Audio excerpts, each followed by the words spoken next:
BJP से दो दो हाथ करने की तैयारी है मिशन यूपी को लेकर, राकेश टिकैत की आप सुन भी रहे थे, क्या कहेंगे इस पर आप?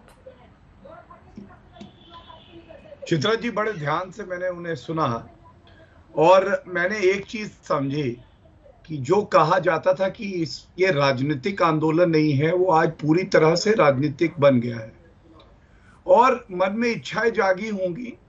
उनको लगता होगा कि हम भी चुन के आए, तो ये किसानों का आंदोलन नाम देना तो एक बहाना है, अपने मन के अंदर जो इच्छाएं हैं उनको पूरा करने का ये एक साधन और जरिया लगता है।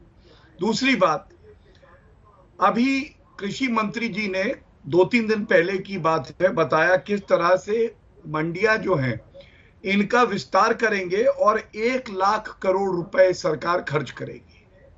ये क्या दर्शाता है? याद करिए चित्रा जी, यही लोग आके कहते थे कि मंडियां समाप्त हो जाएंगी 3 कृषि कानूनों से, लेकिन यहां तो केंद्र की सरकार मंडियों का विस्तार करके और जो ढांचा है उसको और मजबूत करने जा रही है।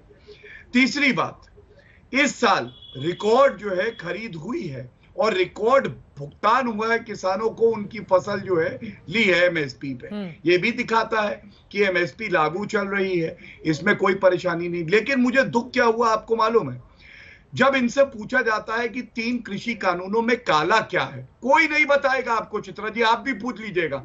दूसरी बात, ये तीनों कानून जो है सर्वोच्च न्यायालय से रोक लगी हुई है। तीसरी बात, अभी कोविड का समय है, या तो कोविड की लड़ाई में आप साथ हो या जनता की जान से आप खेलना चाहते हो, ये तय तो आपको करना है। और अंत करूंगा, पीछे वो लोग निकल रहे थे राकेश टिकैत जी के, एक ने मास्क नहीं लगाया हुआ था।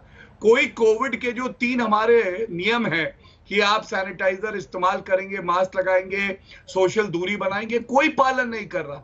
ये लोग नहीं चिंता करते कि जो इंसान वहां बैठे हैं, हमसे मतभेद हो सकते हैं, उनकी जान की सुरक्षा तो होनी चाहिए ना चित्रा जी। चले, जो किसान नेता हमारे साथ मौजूद हैं उनसे इस पर मैं टिप्पणी ले लूंगी, लेकिन अभय दुबे जी जल्दी से, ठीक है, मुझे ब्रेक के लिए जाना है। अभय दुबे जी, आपकी टिप्पणी।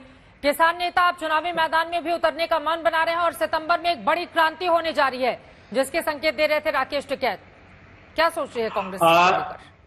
जैसे चित्रा त्रिपाठी जी ने आज एक किसान नेता राकेश टिकैत से बात की, वैसे ही 1944 में एक पत्रकार ने महात्मा गांधी से बात की। महात्मा गांधी जी ने कहा कि न सिर्फ राजनीतिक सत्ता, मैं चाहता हूं देश संचालन के सारे सूत्र किसानों के हाथ में हैं, और ये सही समय आ गया है। चित्रा जी अभी ये कह रहे थे कि कानून स्थगित है। हाँ, कानून स्थगित है, इसीलिए संभव हुआ कि 2 जुलाई को यही कृषि मंत्री, यही प्रधानमंत्री ने एक इंपोर्ट जो स्टॉक लिमिट थी दाल की वो फिक्स कर दी, नहीं तो ये एसेंशियल कमोडिटी एक्ट जो कानून, काला कानून लेकर आए थे उसमें प्रतिबंधित था। उसमें कहा था वैल्यू चेन पार्टिसिपेंट्स और फूड प्रोसेसर, मतलब अडानी साहब और बाबा लाला जी को इसकी खुली छूट थी संग्रहण की। उन्होंने कहा जमाखोरी रोकने के लिए हम ये प्रोविजन कर रहे हैं। मेरे दोस्त आपने कहा कि बहुत सरकार समर्थन मूल्य पर खरीद रही, 4 करोड़ 90 लाख मक्का, ज्वार, बाजरा पैदा हुआ। कितना खरीदा मोदी सरकार ने? 11 लाख टन, 0.0002%। आप पूरी फसलों का 6% भी सरकार समर्थन मूल्य पर नहीं खरीदती। इसलिए आपसे आग्रह है कि जिस प्रकार आपने 7 काम ऐसे किए चित्रा त्रिपाठी जी, इन्होंने किसान के खिलाफ सत्ता में आते ही जो बताते हैं कि ये कितने किसान विरोधी हैं,